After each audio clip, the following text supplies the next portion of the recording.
Hi, thank you for joining me. I'm happy you're here. I'm happy you are here. So, I want to talk to you today about love. Yes, love.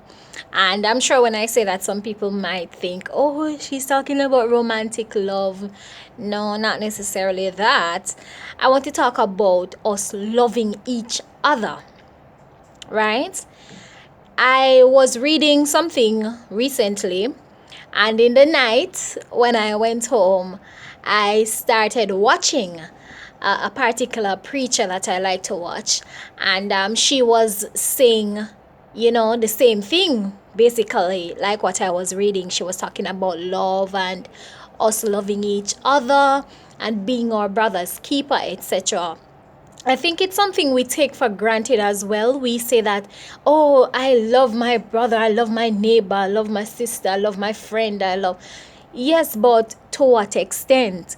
Sometimes we tend to say we love somebody until they do something to hurt us or something to annoy us, and then the love becomes conditional.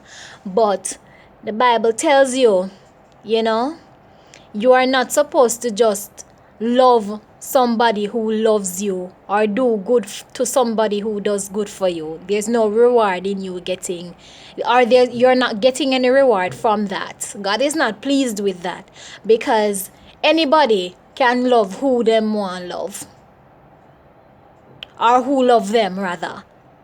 You understand? The big thing is in loving those who don't love you or make you feel bad in whatever way.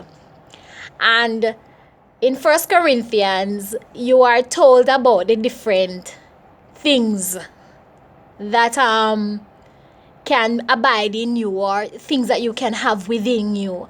And it says that so no faith, hope, and love abide, these three, but the greatest of these is love. Yes.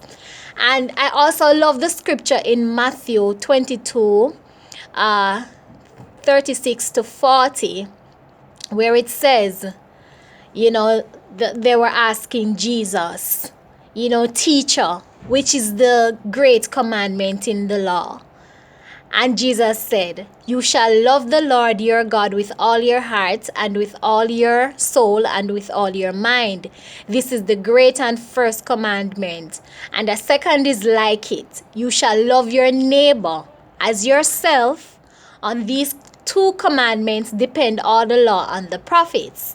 So I particularly like that, because I remember the preacher was talking last night, and she said something that along the line of, some people can't love other people because they can't love themselves, or they don't love themselves. So the main thing for some people is learning to love themselves. Learning to love themselves. So you need to ask yourself, do I love myself? Or you need to evaluate how you treat people, how you interact with people. Is it with love? And if you say that you're interacting with love, what's your motive? Is there a motive behind it, or is it pure? Right? So evaluate, find out if you love yourself, and find out what your motive is when you do things for people you say you love. Right? So those are some things to think about. And I also love 1 Corinthians 13, 1 to 13. And it speaks about people, especially some people who may be in the church and say that, oh, I do this and oh, I do that. It's a reminder to us Christians that, listen, it's not just about you doing or you carrying on a certain way, right? If you don't have love, because the greatest of all things is love. Because you first have to love God, right? You have to love God, love yourself, love people around you. And in 1 Corinthians 13, 1 to 13, it says, if I speak in the tongues of men and of angels, but have not love, I am a noisy gong or a clanging cymbal.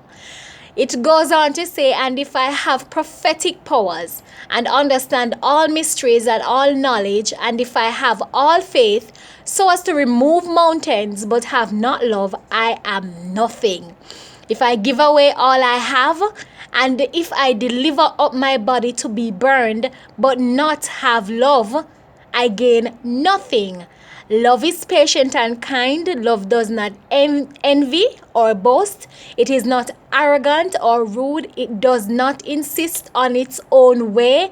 It is not irritable or resentful. I do hope that this was insightful for you, and I just want you to think on those things. I especially love 1 Corinthians 13, 1 to 13. Think on it. God bless. Take care. Thank you for watching.